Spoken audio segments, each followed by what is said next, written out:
Hey listeners, it's Paul Andriola here. Why not join our community at Small Cap Discoveries, where we offer our members direct access to some of the best microcap investment opportunities available. Our members are getting access to premium microcap financings, research reports, and direct access to management. Sign up today at www.smallcapdiscoveries.com. Hi, everyone. Welcome to the Small Cap Discoveries conference call. Today on our call, we have back the CEO Hylton Karon from iFabric. iFabric trades on the TSX exchange under the symbol IFA, and it also trades on the OTC under IFA-BF.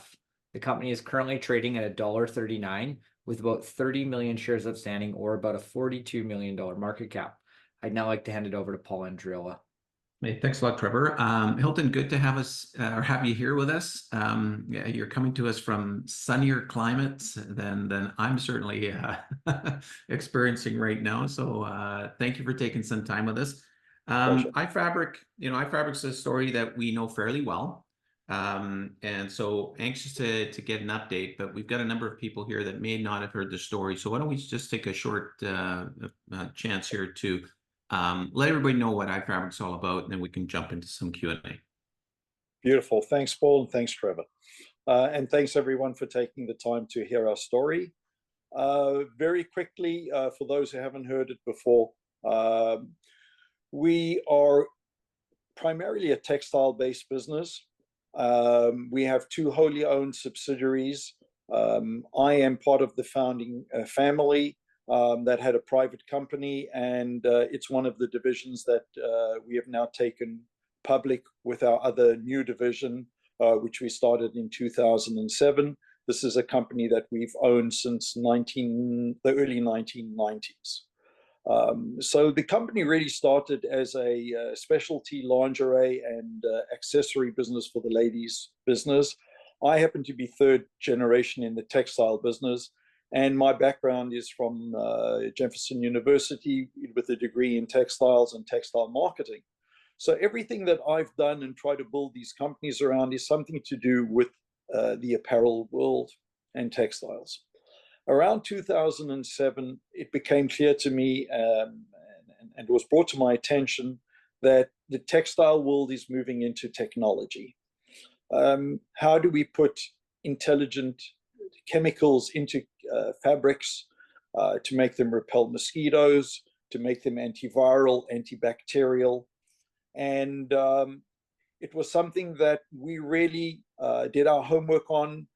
We were invited by the EPA to pioneer and write the United States EPA protocol for antibacterial and antiviral textiles. We are the first company in the world to submit an application for this, what we call our next level claims. And while we still have a minor road to go to get this full-blown textile claim by the EPA for antibacterial and antiviral, they have already given us the EPA certification for everything but worn apparel. So we can already put it on scrubs and lab coats and other that are not regular retail garments. We are able to put it on sportswear, so the kind of accounts like Under Armour and the North Face have been using our technology for many years in their offerings. They just cannot use our medical claim EPA certification that would allow them to market under a much more medical-based product when we get that certification. But it certainly has been a monumental task and a feather in our cap to allow us to really work with brands that are market leaders in their fields. In addition to brands who've come on board and used our technologies to improve their offerings, we, because of our manufacturing and textile and apparel manufacturing know-how, we've basically melded the apparel and what we call our technology division into one business. So iFabric Corp is really just the best of all our divisions.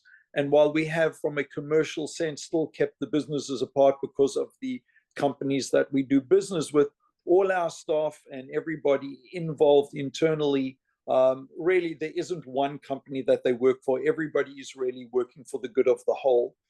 There's a lot of cross-pollination of talent that where chemicals will help sell apparel, and apparel will then give us the opportunity to promote our technologies.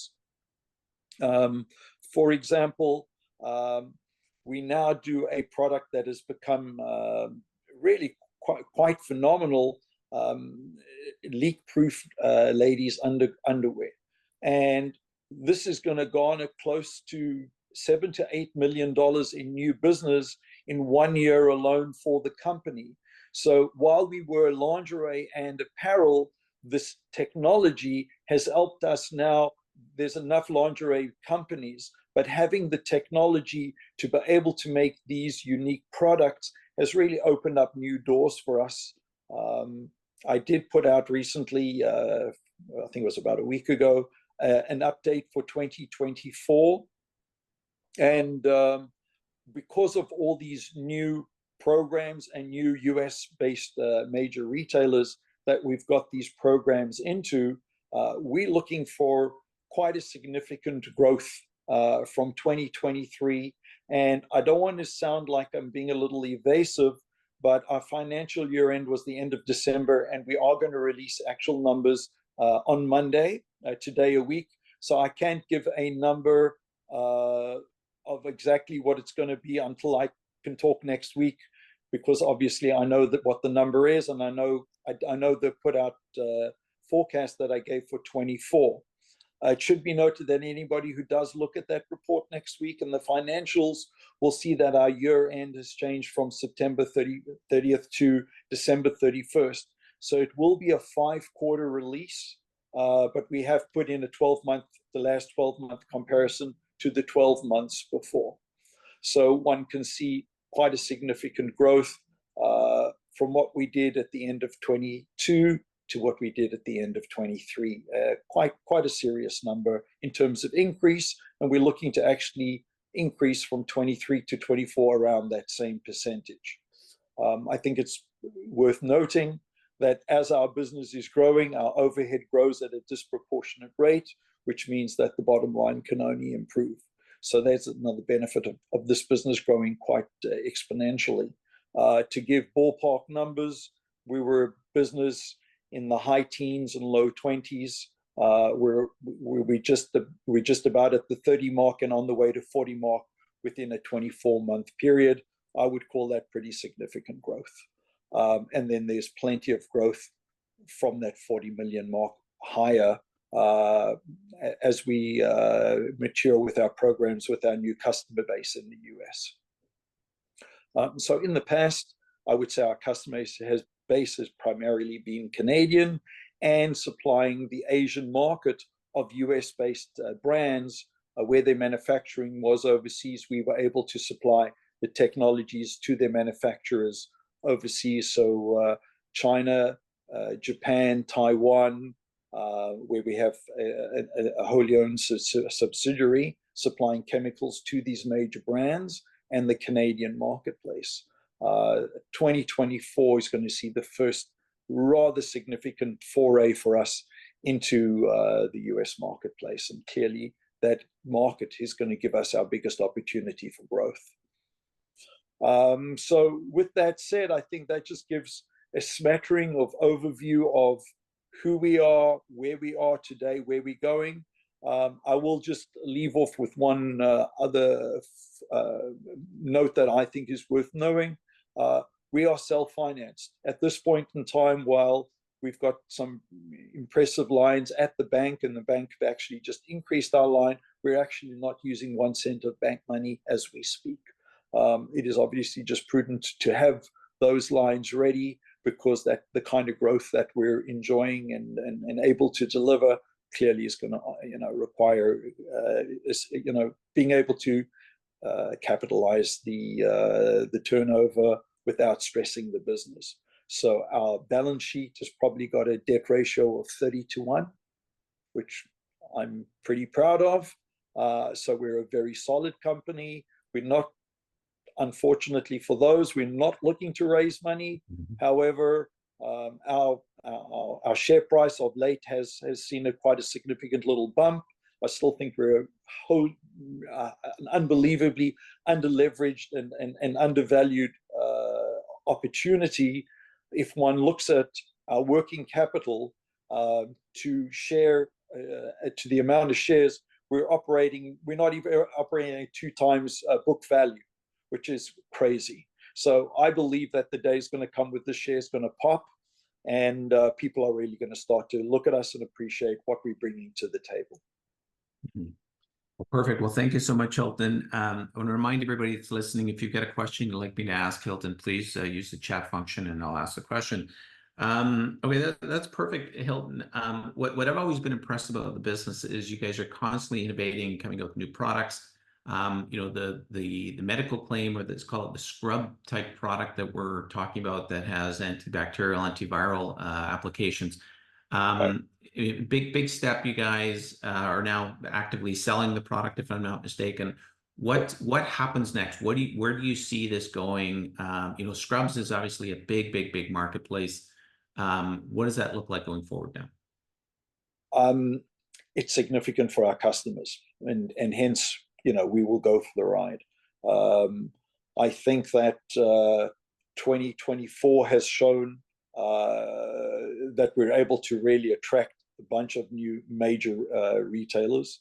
I think that the medical market, once we and don't hold me to a date, because I've been burnt by this in the past, but the fact of the matter is we have passed our clinical trial for this technology, so we already are able to allow our customers to use clinically proven in their marketing. We've put it out for peer review at a medical journal. So once we get their peer review and what's called a white paper, which we're hoping to get this year, and I'm hoping it's closer to the middle of the year than the end of the year, then we go into the medical market with a unique product that, while the medical market is aware of it, until we've got this white paper, we don't have it. So it's going to just put a different value on who we are as a company. And then this last test that EPA have asked us to do, which is just an efficacy test that nobody has ever been asked to do before, because nobody's ever applied for this registration that we've pioneered. And I'm hoping that it comes in closer to the middle of this year than the end of this year as well. I think that the valuation of this company and what opportunities it brings are pretty much global. I think that there are a lot of markets outside of America that still use the EPA and FDA as their benchmark. And I think having that registration in our pocket would really open up global opportunities for us. So whether it's brands that really are North American based that just want to offer their products globally, or what it's going to do for us in the North American market to take us to another level. Now, you mentioned the rate of growth of the business. This company's been growing for years now, but it looks like you guys are hitting some sort of inflection point where the rate of growth is starting to accelerate. Maybe highlight what is driving that. Is it product based? Is it geography based? What's happened recently to see that kind of shift in growth? It is product based. In Canada, I can just give you some example, because this is part of our numbers that are coming out, but I'm not going to give numbers, but I will give what the products are. So for example, we went to Roots, we went to Costco. So our products, we've been selling for them for about 18 months now. And we took on an exclusive license in certain categories from Roots, which were mature programs at Costco Canada that are in the multi-millions. They weren't happy with the supplier that they had that had the license. We've got record orders. The person who was the salesperson for the company that they basically let go came on board with us. And in her words, she's never seen orders this size. The performance of the sell-through what we exceeded expectation this last year, to the point where this year they've added more categories. So where we were only in ladies, we're now in men's and children's as well. And these add multi-millions in each category. So once again, it's apparel, but it's with unique technology. And that's what just separates us from the crowd. There aren't technology companies that want to touch making apparel and designing it. So keep in mind, we start from design. We do all the manufacturing ourselves. We import and do all the distribution under our roof. We purely pay them a royalty. So it really uses all the talents, as I say, of all our divisions and all our various staff who are IFA with all these various aspects of manufacturing, designing, logistics, and we're growing. You know, the proof is in the numbers. Mm-hmm. Now, Hylton, in the past, we've talked about some of the issues around supply chain and getting material and things like that, because a fair bit of your material manufacturing is based in China. Right. Has that changed? Has it improved? What anything you're doing to sort of mitigate potential for that happening again? Sure. The short stroke answer is we have not changed suppliers. It is wonderful for you know, the investment community and people outside of the industry, you know, to say flick a switch and go buy it in other countries. It just does. It's just not a logical way of approach to business. You can't, you know, have factories. It's the supply of textiles. It's dyeing and finishing. There's so many talents. It's a fallacy to think that you can just look elsewhere and that it's going to happen. Do we look? Had dare I say, had COVID not happened, our staff would have been traveling more on a global basis. There's still, I must be honest, a resistance to want to travel internationally. So we've got reliable sources, and you know, we're not going to just jump ship for political reasons, where we know, you know, it's rather onerous when you're taking on a program for $5 to $10 million and you start delivering a program even a week late. I hate to tell you, these major retailers are your friend until you deliver a few days late. The penalties are scary. So we have to have the goods in early. We have to have them on time. The issue of logistics has abated, dare I say, back to normal, where a container was 5,000 and it went as high as 25,000 during COVID. It's pretty much back to 5,000.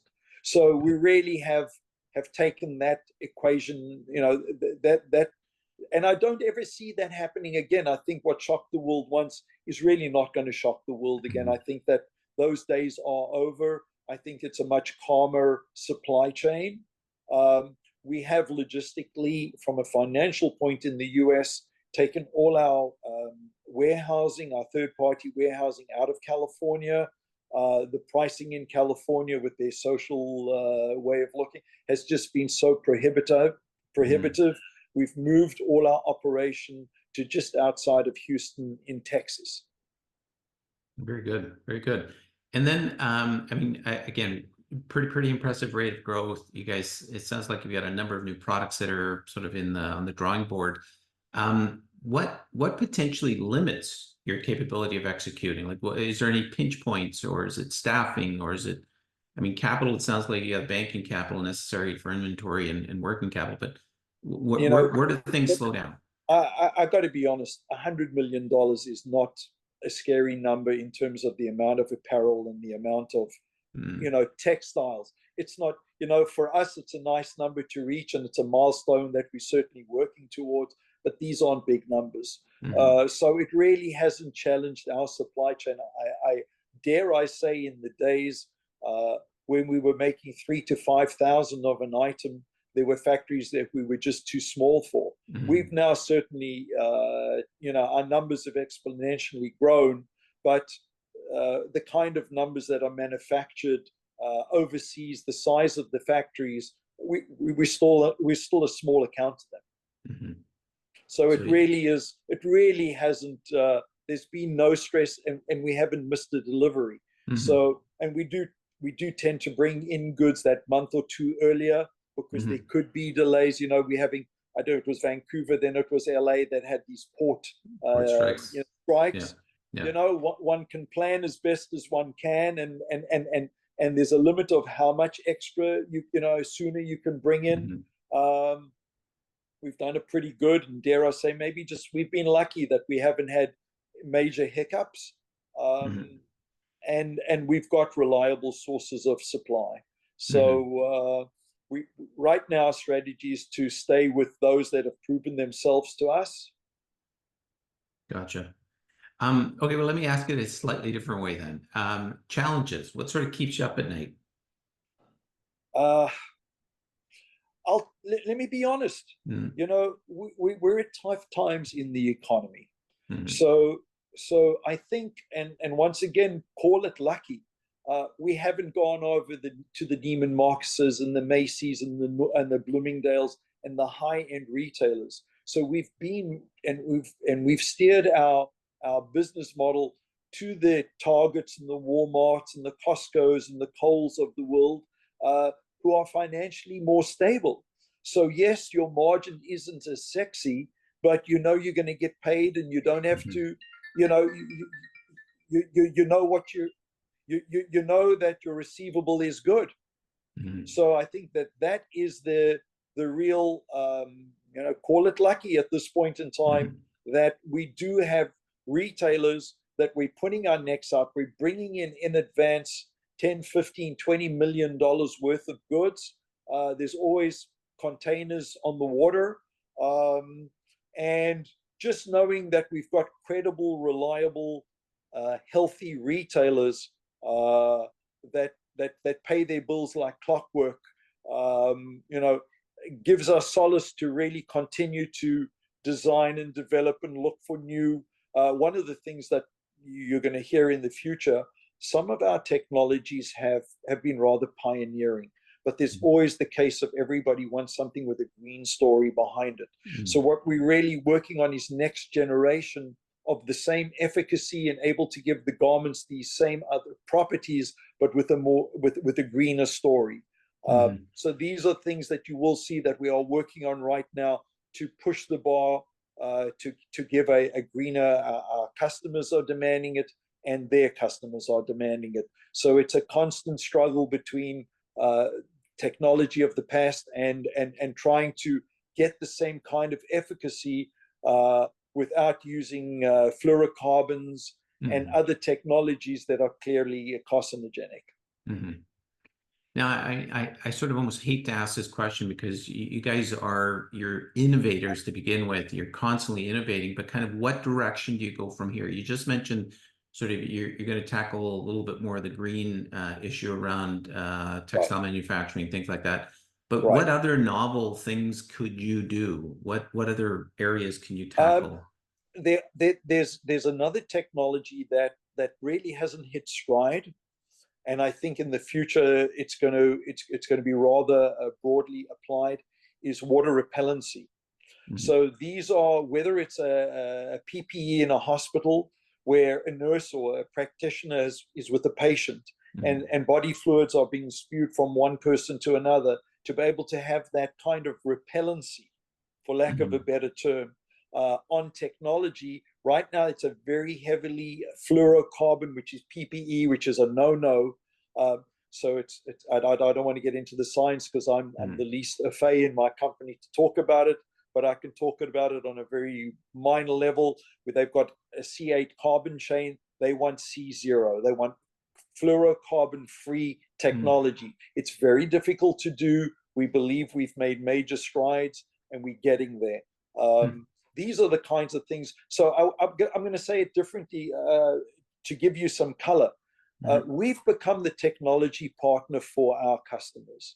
So I think that's the nice thing that we've done, is they've got a kind of a respect and an appreciation for what we do. So when their customers come to them to say, can you build this? They've been coming to us to say, you know, what can you do for us in this area? So that's something that our customers have really steered us in. And obviously, what's important to them is important to their customer. So that's done a good job. I will just actually add a completely from another point of view. When we supply their dye houses in Asia with technologies, they've actually turned to us, these dye houses, and said, do you mind us supplying these technologies to other customers? So where we don't have an exclusive agreement, our customers, suppliers have kind of become our other salesmen. So it's kind of a unique model in that the business is growing organically without actually even going after every customer. So it's rather fun to see the different ways our business is growing. Wow, that's very interesting. Okay, let's take a slightly different tact. You're right. Your share price has bumped up recently. You've come well off the lows that we saw, I think, sort of mid last year.